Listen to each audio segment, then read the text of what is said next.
நம்ம ஹைகோர்ட்டில் பால்ராஜ் வெர்சஸ் ஸ்டேட்னு ஒரு ஜட்ஜ்மெண்ட் வருது.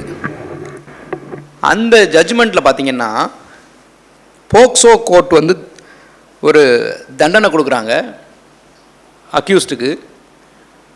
That is life sentence. That judgment was put to challenge by way of appeal by the appellant. என்ன evidence இருக்குது அப்படின்னு சொல்லி பார்க்கும்போது அந்த victim girl turned hostile completely. வேறு ஏதாவது எவிடன்ஸ் இருக்கா அப்படின்னு பார்த்தா யாருமே இல்லை. விக்டிம் கேர்ளை தவிர வேறு யாருக்கும் அந்த அக்கரன்ஸு நேரடியாக தெரியாது. அப்புறம் எப்படி லைஃப் சென்டென்ஸ் கொடுக்க முடிஞ்சிச்சு? விக்டிம் கேர்ளே எனக்கு தெரியாது இல்லை அப்படின்னு சொல்லிட்டாங்க. பார்த்தா அது the judges are shocked to see the finding of the trial judge. எதை வச்சு அவர் கன்விக்ட் பண்ணியிருக்காருன்னா 161 ஸ்டேட்மெண்ட்டையும் 164 ஸ்டேட்மெண்ட்டையும் வச்சு அவர் கன்விக்ட் பண்ணியிருக்கார். That too the trial judge had given life imprisonment. இப்போ நமக்கு இங்கே என்ன பிரச்சனை வருதுன்னா 161 ஸ்டேட்மெண்ட்டு யார் ரெக்கார்ட் பண்ணுவா, அதோட எவிடென்ஷியரி வேல்யூ என்ன, அதை ட்ரையல் ஜட்ஜ் எப்படி பார்க்கணும், இது ஒரு கேள்வி. 164 ஸ்டேட்மெண்ட்னா என்ன, யார் ரெக்கார்ட் பண்ணுவா, அதோட எவிடென்ஷியரி வேல்யூ என்ன, இந்த ரெண்டையும் நம்ம தெரிஞ்சுக்கணும். அப்போ தான் நீங்கள் டிஸ்ட்ரிக்ட் ஜட்ஜாக போகும்போது நீங்கள் வந்து அதை அப்ரிஷியேட் பண்ண முடியும், ஒரு எவிடன்ஸை எப்படி அப்ரிஷியேட் பண்ணுறதுன்னு. இப்போ பொதுவாக in a case of sexual offences the evidence of victim girl alone assumes importance. சரியா? ஒரு விக்டிம் கேர்ளோட எவிடன்ஸை மட்டும் வச்சு கன்விக்ட் பண்ண முடியும். கன்விக்ட் பண்ணலாமா? அதை ஒன்றை மட்டும் வச்சு பண்ணிக்கலாமா? வேறு எவிடன்ஸே கிடையாது, விக்டிம் கேர்ள் மட்டும் சொல்லுது கோர்ட்டில் ஏறி இவர் தான் சார் இது தான் சார்னு. விக்டிம் கேர்ளோட எவிடன்ஸ் மட்டும் இருக்குது. Evidence is wholly reliable. அதை மட்டும் வச்சு கன்விக்ட் பண்ணலாம், பண்ணக்கூடாதா? இதை நம்ம எப்படி பார்க்கணும் அப்படின்னா, in a criminal case no number of witnesses are necessary to prove a particular fact. Section 134 evidence ஆக்ட்ல என்ன சொல்றாங்கன்னா, even by relying upon a singular witness a criminal court can convict the accused when the evidence of such a witness inspires confidence of the court and if it is wholly reliable then the court can proceed to convict. சரியா? இதே answer. 134 evidence ஆக்டில் ஒரு witness மட்டும் இருந்தால் போதும். 50 witness இருப்பாங்க, 49 பேர் ஹாஸ்டலில் இருப்பாங்க. The only one witness who is said to be the eyewitness, if that particular witness deposes evidence clinchingly and clearly, that is enough. சரியா? அதை வச்சு கன்விக்ட் பண்ணிக்கலாம். இன்னொன்று ரிவர்ஸ் பேர்டன் சொன்னீங்கல்ல, வெரி குட். இப்போ ரிவர்ஸ் பேர்டன் இதில் பெரிய குழப்பம் இருக்கு. ரிவர்ஸ் பேர்டன் எங்கே இருக்கு? செக்ஷன் போக்சோ ஆக்டில் சொல்லுங்க, நானே சொல்லிடுறேன். 29, 30 section 29லையும் 30லையும் there is a presumption against the accused in a case where accused is framed under the POCSO Act. சரியா? the court can take aid of the presumption clause. இதுக்கு பேர் reverse onus கிளாஸ்னு சொல்லலாம். Reverse burden கூட நான் சொல்ல மாட்டேன். burden of proof always lies with the prosecution. Onus of proof alone lies with the defense. இதுக்கு பேர் ரிவர்ஸ் ஓனஸ் கிளாஸ். சரியா? இப்போ அந்த மேடம் சொன்னாங்க accused has to prove that he has not committed offense. இது கரெக்டா? Whether the accused is expected to prove his defense as that of prosecution or not. ப்ராசிக்யூஷனுக்கு என்ன burden இருக்கோ அதே பேர்டன் அக்யூஸ்டுக்கு இருக்கான்னா, my answer is in emphatic term no. கிடையவே கிடையாது. Accused is expected to prove his defence based upon the probable defense, preponderance of probability. எழுதிக்கோங்க. proof beyond reasonable doubt 1, proof beyond reasonable doubt which is on the prosecution side alone. Prosecution alone is expected to prove its case beyond all reasonable doubts. இதுக்கு பேர் burden of proof. இப்போ இந்த 29-30 இருக்கே sir அப்படின்னு சொன்னீங்கன்னா அது இருக்கட்டும். அக்யூஸ்ட பொறுத்தளவுக்கு he can raise probable defense. He can prove his case only based upon preponderance of probability. Sir அவர் விட்னஸ் பாக்ஸில் ஏறி வந்து சொல்லணுமா சார், அவர் வந்து நான் பண்ணவே இல்லைன்னு சொல்லணுமா சார்னா it is not necessary. He can take probable defense, he can prove the preponderance of probability from the case of the prosecution.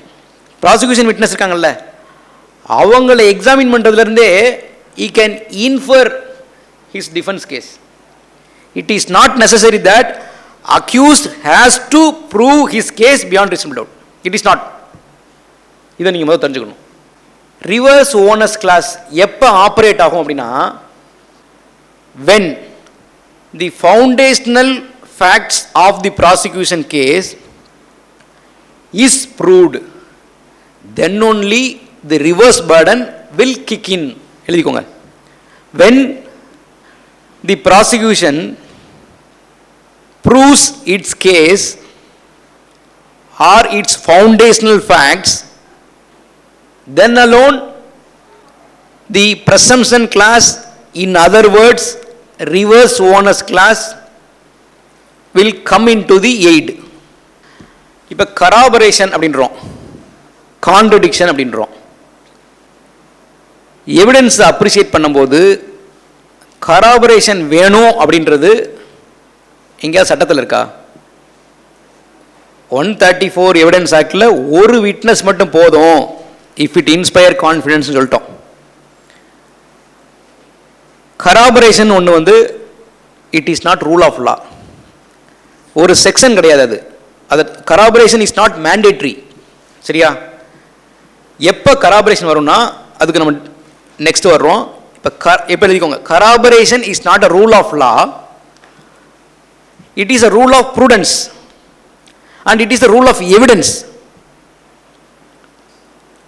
corroboration இல்லன்றதுக்காக you cannot discard the testimony of the witness which is trustworthy. ஒரு witness வந்து ரிலையபிளாக இருக்குது, ட்ரஸ்ட்வர்த்தியாக இருக்கும்போது அது corroboration இல்லை, அது மட்டும் சோலாக இருக்குது அப்படின்ற காரணத்துக்காக நீங்கள் ரிஜெக்ட் பண்ண முடியாது. Because corroboration is not a rule of law. அடுத்து தேர்ட் யாரோ சொன்னீங்க, இன்னொரு ஆன்சர் பண்ணீங்களே. அதுக்கு ஆன்சர் அதுலேயே வந்துருச்சு. Accuse need not prove. ஒருவேளை அக்யூஸ் ப்ரூவ் பண்ணணும்னு வந்தார்னா as per section 315 CRPC he can voluntarily enter into the witness box and he can submit his defense when the stage comes under section 233 of CRPC. 233 of CRPC ல entering upon defense ஒரு stage வரும். அது எப்போ வரும்னா, ஒரு trial நடக்குதுன்னா prosecution விட்னஸோட எவிடன்ஸ்லாம் முடிஞ்சதுக்கப்புறம் 313 வரும். 313க்கு அப்புறம் டிஃபென்ஸ் சைடு எவிடன்ஸ் வரும் 233 CRPCல. அப்போ the accuse can file a petition under section 315 CRPC seeking permission to be examine himself as witness. It is not mandatory in all cases. ஒருவேளை அவர்கிட்ட unimpeachable evidence இருக்கு, impeccable evidence இருக்கு, to show that he is not the offender, he can enter into the witness box. But prosecution cannot compel him to be a witness. ஏன் prosecution compel பண்ண முடியாது? Article 20 clause 3 of constitution என்ன சொன்னாங்கன்னா, no person shall be compel to be a witness against himself. இதுதான் point. So இந்த இதில் accused வந்து அவர் கேஸை ப்ரூவ் பண்ண அவசியம் இல்லை. If he is expected to prove it should be based upon preponderance of probability. Civil side practice பண்ணுறவங்க கை தூக்குங்க யாராவது. Civil side very good. Civil சைடில் வந்து ப்ரூஃப் பியாண்ட் ரீசனபிள் டவுட் வராது, ப்ரீபாண்டரன்ஸ் ஆஃப் ப்ராபபிலிட்டி வரும். அந்த ஸ்டாண்டர்டு தான் அக்யூஸ்டுக்கு. ப்ராசிக்யூஷனுக்கு something high rather than preponderance of probability. சரியா?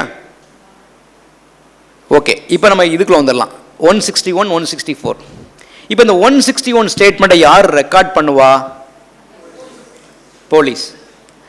போலீஸ் ரெக்கார்ட் பண்ணுற 161 ஸ்டேட்மெண்ட்டை எவிடன்ஸாக கன்வெர்ட் பண்ணி கோர்ட்டு கன்விக்ட் பண்ண முடியுமா அப்படின்றதான் கேள்வி. இப்போ 161 ஸ்டேட்மெண்ட் ரெக்கார்ட் பண்ணி கொடுத்துருவாங்க. 164 ஸ்டேட்மெண்ட் யார் ரெக்கார்ட் பண்ணுவா? மேஜிஸ்ட்ரேட். இந்த ரெண்டுக்கும் என்ன டிஃபரன்ஸு, இந்த ரெண்டுக்கும் என்ன டிஸ்டிங்ஷன் இருக்குது?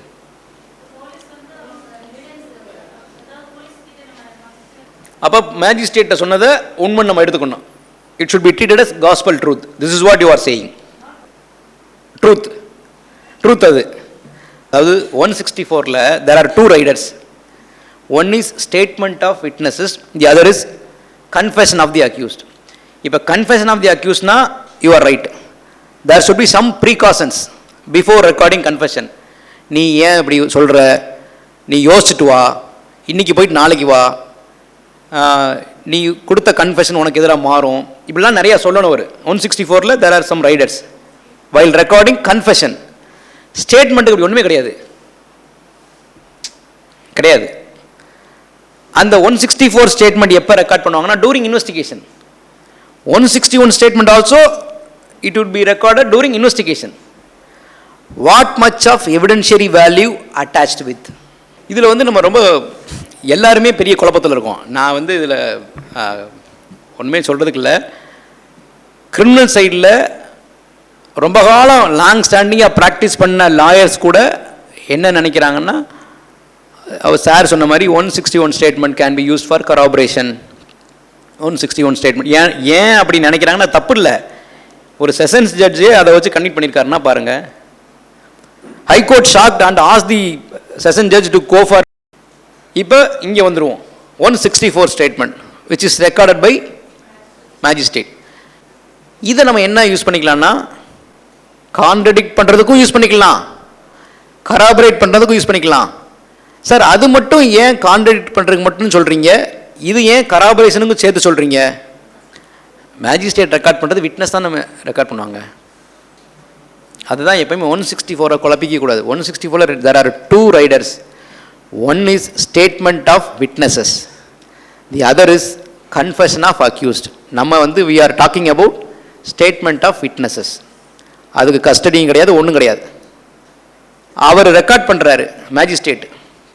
இப்போ என்னை பார்த்து நீங்கள் கேள்வி கேட்கணும், இது மட்டும் கான்ட்ரடிக்ஷனுக்குன்னு சொல்கிறீங்க, இது கராபரேஷன் சொல்கிறீங்க, ஏன் சார்னு கேட்கணும்.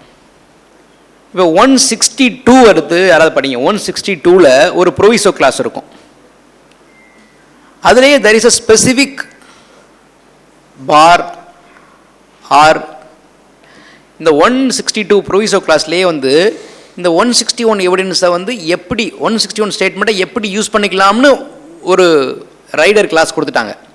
அதில் என்ன சொல்கிறாங்கன்னா, 161 statement can be used for a very limited purpose of contradict its maker as per section 145 of Evidence Act. சரியா? இதை காமிச்சு நீங்கள் ட்ரையலில், இப்போ ஒரு உதாரணத்துக்கு சார் தான் விட்னஸ், அவர் 161 ஸ்டேட்மெண்ட் கொடுத்துட்டாரு. நான் வந்து ஒரு டிஃபென்ஸ் லாயர், இவரை வந்து கூண்டில் வர்றாரு. வரும்போது அங்கே போலீஸ் என்ன சொல்லியிருக்காருன்னா, இந்த கொலையை வந்து பண்ணது வைரமுத்து ராம்நிதிஷ் அப்படின்னு சொல்லி சொல்கிறாங்க. ஆனால் பெட்டியில் ஏறி வந்து வைரமுத்து மட்டும்தான் பண்ணார், ராம்நிதிஷ் கூட இருந்தாருன்னு சொல்லி சொல்கிறாரு. இப்போ நான் இவரை கான்ட்ரடிக்ட் பண்ணணும். ஏன்னா ஒரு மெட்டீரியல் பர்டிகுலர்ஸை பொறுத்தவரை மாற்றுறாரு. அங்கே 2 பேரை கொலையாளியாக சொல்கிறாரு, பெட்டியில் ஏறி ஒருத்தரை சொல்கிறாரு, ஒருத்தர் கூட நின்னாருன்றாரு. அப்போ நீங்கள் போலீஸ் விசாரிக்கும் போது வைரமுத்து மட்டும்தான் கொலை பண்ணாரு, ராம் நிதிஷ் கூட நின்னாரு அப்படின்றத சொன்னீங்களான்னு கேட்பேன் நான். This is the contradiction. ஆமா நான் அப்படித்தான் சொன்னேன்னு சொல்லிட்டாருன்னா விட்டுறணும். நான் அப்படி சொல்லலை அப்படின்னாருன்னா I can draw his attention by showing the 161 statement as per section 145 part 2. இவர் ஒத்துக்கிட்டாருன்னா விட்டுருவேன். இவர் இல்லை நான் அப்படி சொல்லலை அப்படின்னு சொன்னார்னா இங்கே வாங்க 161 ஸ்டேட்மெண்ட் இதுதான் அப்படின்னு நான் இவர்கிட்ட காமிச்சு கேட்குறதுக்கு எனக்கு 145 part 2ல பவர் இருக்குது. I have a right. இதுக்கு பேர் தான் கான்ட்ரடிக்ஷன். இப்படி நான் கேட்டு வாங்கிக்கிடுவேன். சரியா? இந்த கான்ட்ரடிக்ஷன் இருக்கு பாருங்க. இவர் சொன்ன விட்னஸை, இவர் விட்னஸாக இருப்பார், இவர் ஒன்று சொல்லியிருப்பார், இவர் சொன்ன விட்னஸை அந்த மேடம் வரும்போது இந்த சார் இப்படி சொன்னார் உங்களுக்கு தெரியுமான்னு நான் கேட்கக்கூடாது. The statement can be contradicted by its maker. அவர்கிட்ட தான் நான் அதை கான்ட்ரடிக்ட் பண்ணணும். இந்த சார் இப்படி சொன்னார் நீங்கள் என்ன சொல்கிறீங்க அப்படின்னு அவங்ககிட்ட கேட்கக்கூடாது, இன்னொரு விட்னஸ்கிட்ட போய். இதுதான் ஒரு ட்ரையலோட ஒரு ஃபண்டமெண்டல் விஷயம். இப்போ கராபரேஷனுக்கு வந்துடலாம். இந்த 164 ஸ்டேட்மெண்ட்டில் இதை கான்ட்ரடிக்ஷன் பர்பஸ்க்கு மட்டும் தான் யூஸ் பண்ணணும், கராபரேஷன் யூஸ் பண்ணக்கூடாதுன்னு எந்த பாரும் இல்லை. 162ல் அந்த ப்ரொவிசோ கிளாஸில் பார் இருக்குது பாருங்கள், அது மாதிரி 164க்கு இல்லை. So this statement can be used either for contradiction or for corroboration. சரியா? இது ரெண்டுக்கும் பயன்படுத்திக்கலாம். எந்த ஒரு ஸ்டாச்சுட்டரி இன்டர்டிக்டும் இதில் இல்லை. இப்போ ரைட், இது முடிச்சாச்சு. இப்போ இந்த ரெண்டு இருக்குது, 161 இருக்குது, 164 இருக்குது. இது ரெண்டும் எவிடன்ஸ் ஆகுமா? சப்ஸ்டான்டிவ் எவிடன்ஸ் ஆகுமா? whether this would escalate to the stage of substantive evidence to convict the accused. ஏன்னா பெட்டில் ஏறி சொல்லும்போது எனக்கு ஒன்றுமே தெரியாதுன்னு சொல்லிச்சு அந்த பொண்ணு. ஆனால் அந்த பொண்ணு போலீஸ் சொல்லியிருக்கு, சரியாக சொல்லியிருக்கு, அதை விட சரியாக மேஜிஸ்ட்ரேட் சொல்லியிருக்கு. both the statements were recorded during the investigation, but when he comes to the witness box she categorically stated that she doesn't know anything. At that point of time the court should not rely upon the 161 statement or 164 statement because both the statements are not substantive evidence. What is substantive evidence? Which is the evidence which is given by the witness in the court after taking oath. இதுதான் evidence. பெட்டியில் ஏறி இந்த Swan பண்ணிட்டு சொல்கிறாங்கல்ல, அதுக்கு பேர் தான் evidence. அதை தவிர மிச்சம் எல்லாமே வந்து ஸ்டேட்மெண்ட்ஸ் தான். இன்வெஸ்டிகேஷன் ஸ்டேஜில் தான் இதை ரெக்கார்ட் பண்ணுறாங்க. இது வந்து அந்த ஸ்டேஜுக்கு எலிவேட் ஆகாது. ஸோ 161 ஸ்டேட்மெண்ட்டையும் 164 ஸ்டேட்மெண்ட்டையும் யூஸ் பண்ணக்கூடாது இந்த கேஸில். நான் சொன்ன அந்த ஃபேக்சுவல் மேட்ரிக்ஸில். ஏன்னா விட்னஸ் வந்து பெட்டியில் ஏறி இல்லைன்னு சொல்லிடுச்சு. ஒருவேளை பெட்டியில் ஏறி ஆமான்னு சொல்லிச்சுன்னா இந்த 164 ஸ்டேட்மெண்ட்டுக்கு பாருங்கள், that statement can be used for corroboration. நம்ம ஆர்கியூ பண்ணலாம்.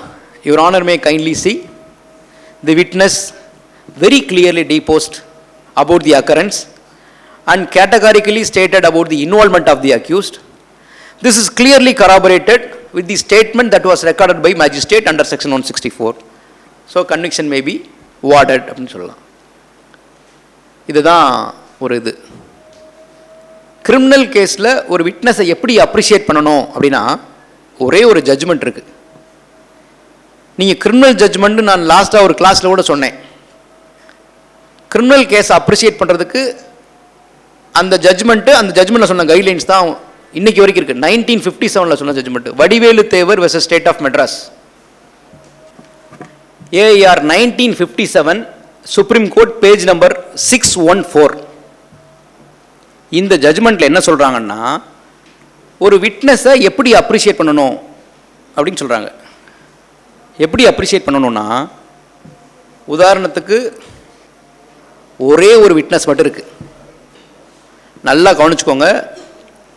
ஒரே ஒரு விட்னஸ், அந்த விட்னஸ் ஃபுல்லாக சொல்லிடுறாங்க. அதை தவிர ஒரு விட்னஸுமே இல்லை, ஒரு எவிடன்ஸுமே இல்லை. இப்போ ஒரு 3 கேட்டகரியாக அதை பிரிக்கிறாங்க. இந்த எவிடன்ஸை அப்ரிஷியேட் பண்ணுறதுக்கான ஃபார்முலா.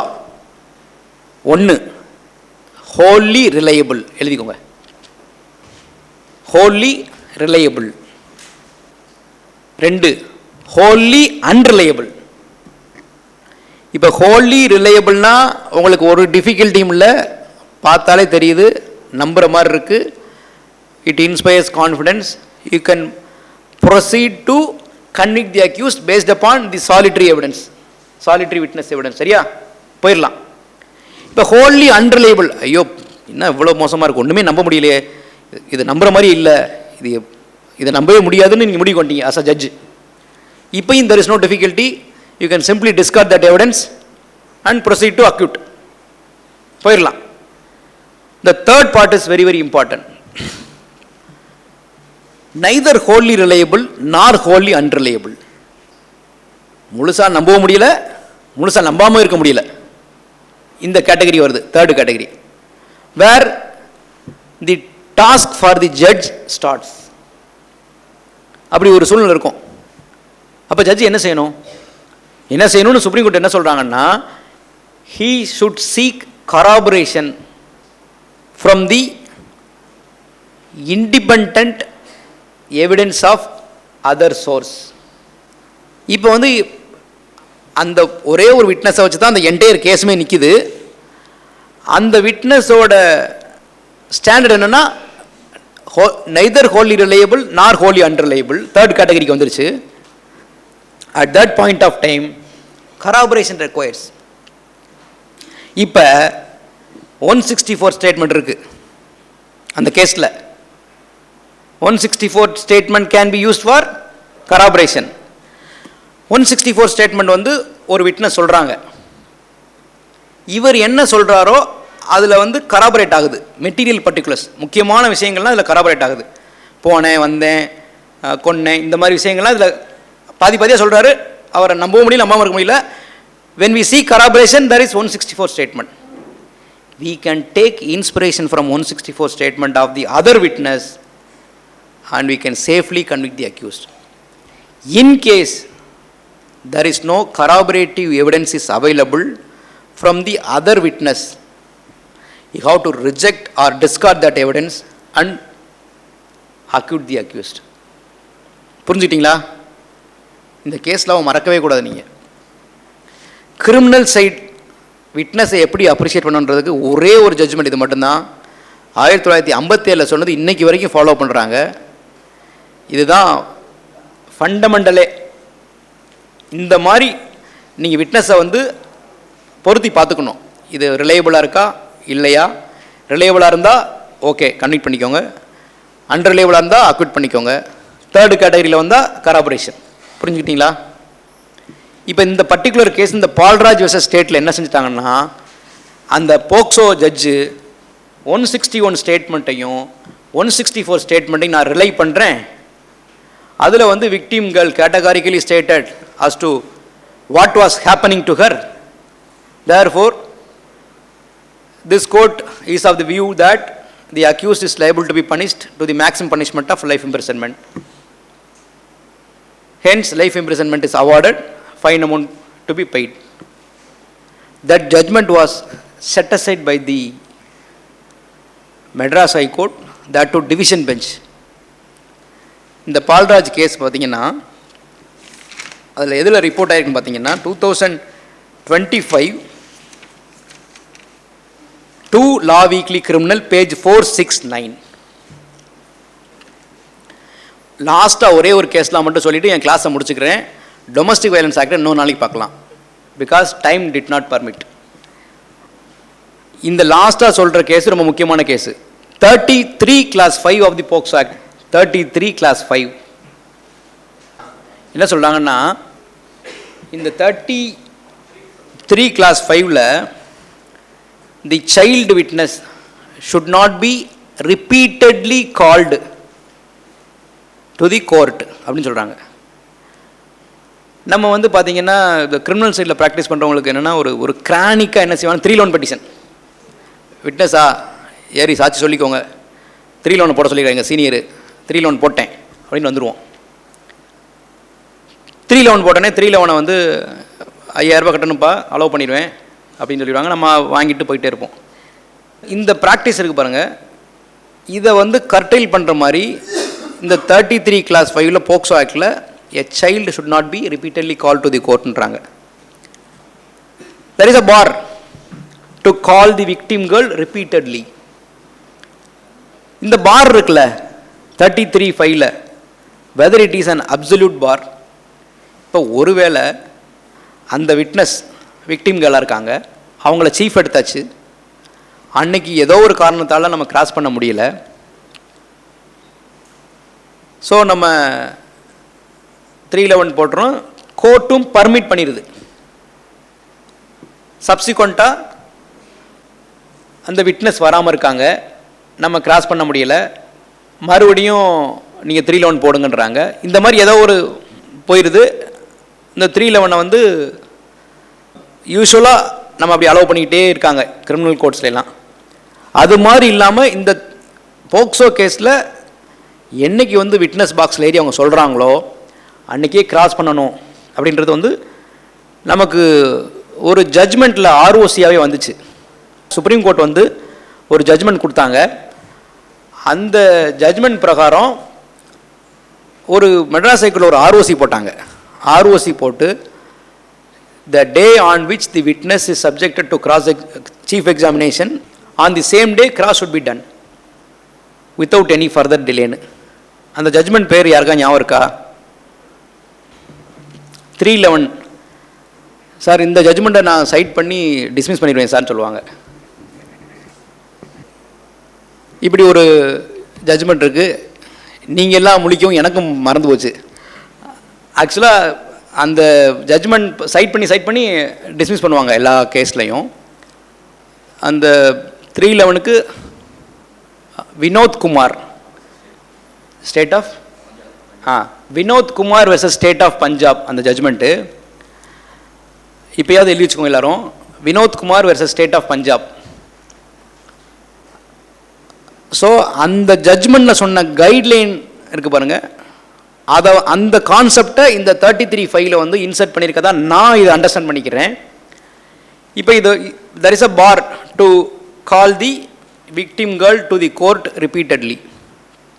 இந்த பார் அப்சல்யூட் பாரா இல்லையா அப்படின்னு ஒரு கேள்வி வருது கேரளா ஹைகோர்ட்டில். Kerala high court said it is not absolute bar. எழுதிக்கோங்க. Vineeth versus state of Kerala.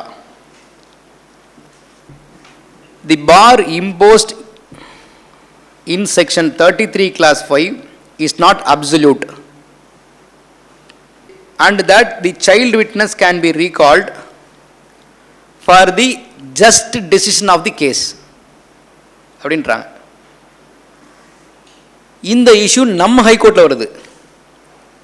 இந்த மாதிரி திரும்ப அவங்கள ரீகால் பண்ணுறாங்க. அந்த பொண்ணு சீஃப் சொல்லும் போது மைனராக இருக்குது, நம்ம ரீகால் பண்ணும்போது அது மேஜர் ஆயிடுது. 17 வயசுக்கு உள்ளே இருந்திருக்கு, இப்போ இதாயிடுச்சு. இப்போ இந்த வேர்டிங்கை பாருங்களேன். அந்த 33 class 5 சைல்டு தான் cannot be repeatedly called. இப்போ she is not child, she attains majority. அதனால் that bar does not operate அப்படின்றாங்க. Ganesan versus state. S Ganesan versus state 2022 live law, Madras high court 116. The bar under section 33 class 5 to recall minor victim is not applicable after the victim attains majority. அப்போ நம்ம high court view பிரகாரம் if she was minor the petition would not be allowed. So சைல்டை தான் ரிப்பீட்டடாக call பண்ண முடியாது, இவங்க வந்து மேஜர் ஆகிட்டாங்க. So that bar does not ஆப்ரேட்னு சொல்லி முடிக்கிறாங்க. With this I would like to conclude my class. Let us see another occasion. Thank you so much.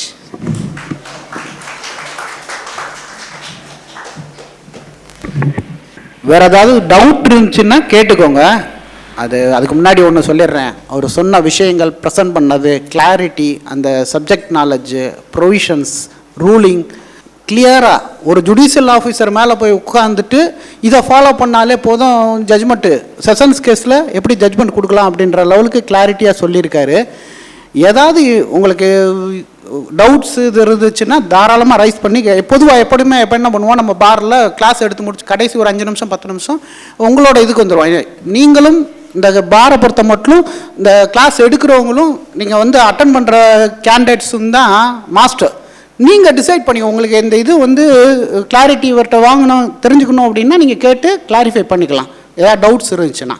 So அவரோட இன்றைக்கி ப்ரெசன்டேஷன் வந்து அவருக்கு வந்து பார்லேருந்து ரெக்கக்னைஸ் பண்ணுறோம், இது அதெல்லாம் வேறு விஷயம். நீங்கள் தான் பெஸ்ட் பர்சன். அவரோட கிளாஸ் எப்படி இருந்துச்சுன்றத உங்களோட இதில் வந்து நீங்கள் அதை வந்து தெரியப்படுத்தலாம். எப்படி இருந்துச்சுன்றதை நீங்களே சொல்லிடுங்க. அப்போ ஒரு கிளாப்ஸ் மட்டும் கொடுத்துருங்க, அவ்வளோதான். அதோட இதில் நம்ம தெரிஞ்சுக்கலாம். இதை மாதிரி இது சின்ன சின்னது, அவருக்கு அது பெருசு கிடையாது. உங்களோட ரெஸ்பான்ஸ் எப்படி அவர் கம்யூனிகேட் பண்ணார், இங்கே ஒரு 60-70 பேர் இருக்குங்க, எவ்வளோ எப்படி ரீச் ஆச்சு, அது உங்களுக்கு எப்படி புரிஞ்சிச்சு அப்படின்றத, ஏன்னா அடுத்த ஜென்ரேஷனுக்கு எடுத்துகிட்டு போகிறது தானே. ஸோ அதை இது பண்ணிக்கலாம். அதில் அவரே சொல்லிட்டாரு. ஏன்னா அவங்க மேலே கான்ஃபிடென்ட் இருக்கவங்க தான் என்ன சொல்லுவாங்க அப்படின்னா, என்னை பற்றி என்ன ஃபீட்பேக்னாலும் கொடுங்க அப்படின்வாங்க. அதையும் பொதுவாக நம்ம பாரில் என்ன பண்ணுவோம்னா, end of the class slip கொடுத்து ஃபீட்பேக் எழுதி வாங்குவோம். வாங்கி ஃபைல் வச்சுருக்கோம். போன தடவையிலேருந்து அப்படி தான் ஃபைல் மெயின்டைன் பண்ணுவோம். பட் அவரே இன்றைக்கி ஓப்பனாக அவரே என்ன சொல்லிட்டாரு, ஃபீட்பேக் கேட்டு பாருங்க. நான் அவர் மேலே உள்ள கான்ஃபிடென்ட்டு, கன்சிஸ்டன்சி, ஓகே உங்களுக்கு நீங்கள் என்ன தோணுதோ இல்லை டவுட் இருந்துச்சுன்னா ரைஸ் பண்ணலாம். இவ்வளோ நேரம் பொறுமையாக இதை கேட்டதுக்கு நன்றி. 1 to 2 o'clock அடுத்த செஷனுக்கு வந்து அட்வொகேட் தன்சேகரன் ரெடியாக இருக்கார். அடுத்த கிளாஸ் எடுக்கிறதுக்கு அவரும் ரிசோர்ஸ் பர்சன் தான். லஞ்ச் வந்து இங்கேயே ப்ரொவைட் பண்ணிடுவோம். நம்ம டோக்கன் கொடுப்பாங்க, ப்ரொவைட் பண்ணிடுவோம். நீங்கள் லஞ்ச் முடிச்சுட்டு 2 o'clock வந்தீங்கன்னா கண்டினியூஸாக இது பண்ண முடியும். ஏண்டாவது இதில் வந்து உங்கள் ஃபீட்பேக்கையும் நீங்கள் எழுதி கொடுக்கலாம். வேறு என்ன ரெக்குயர்மெண்ட்டோ அதை நீங்கள் இது பண்ணிக்கலாம். வேறு ஏதாவது டவுட் இருந்துச்சுன்னா அவர் ரிசோர்ஸ் பர்சன் யூட்டிலைஸ் பண்ணிக்கோங்க. ஏன் அப்படின்னா பாரில் வரும்போது இங்கே வந்து ஹானரேரியம் தான். நீங்கள் வெளியே எங்கேயாவது ப்ரைவேட்டில் படிச்சிங்க அப்படின்னா கேள்வி கேட்கணும்னா நீங்கள் பணம் கட்டி இது பண்ணணும். அந்த மாதிரிலாம் இல்லை. இங்கே இருக்கும்போது இவங்களை வந்து யூட்டிலைஸ் பண்ணிக்கோங்க. அவங்களோட ரிசோர்ஸ், அவங்களோட நாலேஜை இது பண்ணிக்கோங்க. இன்னொன்று சொல்லிடுறேன், கிரிமினல் இதில் வந்து சார் அவர் எஸ்பியாக இருந்து ரிட்டையர் ஆகிட்டார். அவர் நான் கிளாஸ் எடுப்பார் ஆர்வமாக கிரிமினல். அதாவது நான் ஒரு கேஸை பார்த்தேன், கிரிமினல் கேஸ். அவர் நிறையா சொல்லியிருந்தார். என்னென்னா 4 அக்யூஸ்டு மதுரையில் நடந்தது தான். 302 அஃபென்ஸு. ஒரு செஷன் ஜட்ஜ் என்ன பண்ணுறாரு, 1-2 அக்யூஸ்டை வந்து லைஃப் கன்விக்ட் பண்ணிவிட்டு 3வது அக்யூஸ்டை 10 years இம்ப்ரிசன்மெண்ட் கொடுத்துட்டு 4வது அக்யூஸ்டை அக்யூட்டல் பண்ணிட்டார். அதை அப்பீல் தூக்கிட்டு வரும்போது அந்த டிஸ்ட்ரிக்ட் ஜட்ஜுக்கு என்ன பண்ணிட்டாங்க, ட்ரைனிங் அனுப்பிட்டாங்க. ஏன் பண்ணியிருப்பாங்க? நான் சொன்ன ப்ராப்ளம் புரியுதா? 302 அஃபென்ஸு, 4 அக்யூஸ்டு, 1-2 லைஃப் சென்டென்ஸு, 3வது அக்யூஸ்டு வந்து 10 years இம்ப்ரிசன்மெண்ட்டு, 4வது அக்யூஸ்டு அக்யூட்டல். பேப்பர்லேயும் ரிப்போர்ட் ஆயிருந்துச்சு. அதுக்கப்புறம் மேலே அப்பீலில் வந்து இது பண்ணது. இதில் ஏதாவது தப்பு தெரியுதா? பிரேமா ஃபேஸியை பார்த்த மாத்திரத்தில் ஏதாவது தெரியுதா? தெரியல. ஒரு 70 பேர் இருக்கீங்க, நாளைக்கு டிஸ்ட்ரிக்ட் ஜட்ஜா நீங்கள் இதிலேருந்து கட்டாயம் வருவீங்க. ஏன்னா இப்போ ஒவ்வொரு வட்டமும் நம்ம அனுப்பிக்கிட்டு இருக்கோம். 10 years இம்ப்ரிசன்மெண்ட்டு கொடுக்குறதுக்கு அதில் இது இல்லை. 302 ஃபவுண்டு கில்ட்டி அப்படின்னா என்ன வரும் அப்படின்னா, எனக்கு தெரிஞ்ச வரைக்கும் life R death with fine அப்படின்னு தான் இருக்குது. ஒரே சென்டென்ஸில் முடியும் 302. சரிதானா? மியூட் ஸ்பெக்டேட்டராக இருக்காதிங்க, இன்ட்ராக்ட் பண்ணி பாருங்கள். இன்டர்வியூவில் போனதோ இன்டர்வியூக்கு நடத்தணும். நம்ம கொடுக்கக்கூடிய கான்ஃபிடன்ஸில் தான் அங்கே போய் தைரியமாக பேசுவீங்க. நான் சொல்கிறது 10 வருஷம் கொடுக்கலாமா செஷன் ஜட்ஜு 302ல்? இல்லை, அதை பண்ணணும்னா 304 பார்ட் 1ல் அதை ஏதாவது கன்வெர்ட் பண்ணி செய்யணும். அப்படி செய்யாமல் செய்திருந்தால் அது பேசிக் அந்த மாதிரி இருக்கும். இந்த மாதிரி சின்ன சின்ன விஷயங்கள் இது பண்ணுங்கள். டிஸ்ட்ரிக்ட் ஜட்ஜாக வரணும் அப்படின்னு சொன்னால் எல்லா ஆக்டு எல்லா ஏரியாலையும் தரவாக இன்டெப்த்தாக தெரிஞ்சு வச்சுக்கோங்க. அதாவது சிவில்னா இப்போ பார்த்தீங்கன்னா கிரிமினல் சைடு அவர் ஒரு விஷயம் எடுத்தால் 3 லெவலில் எடுத்தால் அது எவ்வளோ தூரம் இன்டெப்த்தாக கொண்டு போய் அந்த ஸ்டேஜ் வரைக்கும் கொண்டு போய் வச்சுட்டார், கடைசி வரைக்கும். இதுதான் அதில் உள்ளது. நீங்கள் நாளைக்கு ஜட்ஜாக போனாலும் நீங்கள் கான்ஃபிடென்ட்டாக இருக்கலாம். 3 லெவலில் Ganesan case okay, Vinod case அப்படின்னு நீங்கள் அந்த மாதிரி போகிற லெவலுக்கு இவ்வளோ இது பண்ணியிருக்காரு. எங்களுடைய அழைப்பை ஏற்று ஒவ்வொரு இடமும் யூஸ் பண்ணுவோம், ஏற்று இன்றைக்கி வகுப்படுத்த கருப்பசாமி பாண்டியனுக்கு பார் சார்பாக நன்றியை தெரிவித்துக் கொள்கிறோம்.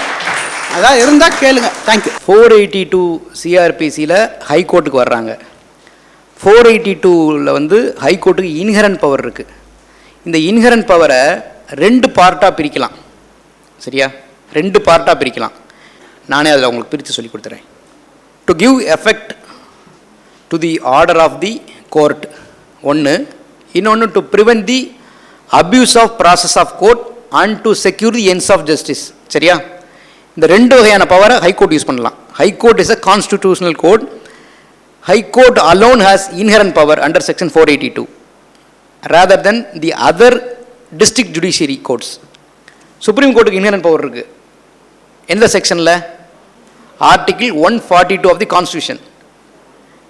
இங்கே ஹைகோர்ட்டுக்கு இன்ஹரண்ட் பவர் வந்து இதில் தான் கொடுத்துருக்காங்க.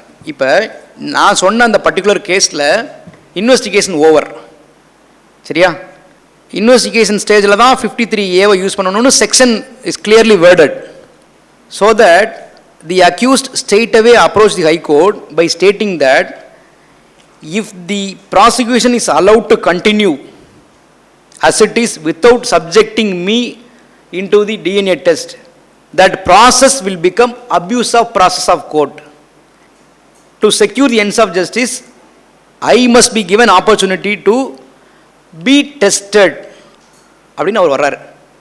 ஸோ இந்த இன்ஹரண்ட் பவர் இருக்குது பாருங்கள் 482ல் அந்த செகண்ட் பார்ட்டு, அதை எக்ஸசைஸ் பண்ணி the high court has given direction to the sessions judge in turn to direct the investigation officer to get DNA test. So இந்த inherent power இருக்கு பாருங்க, which is more high compared than the other provision, notwithstanding anything contained in the criminal procedure code னு ஆரம்பிப்பாங்க அதில் நான் abstantee class-ஓட. So high court can do it even in the absence of 53A. எல்லாரும் நல்லா புரிஞ்சுட்டீங்கன்னு நினைக்கிறேன். Thank you so much.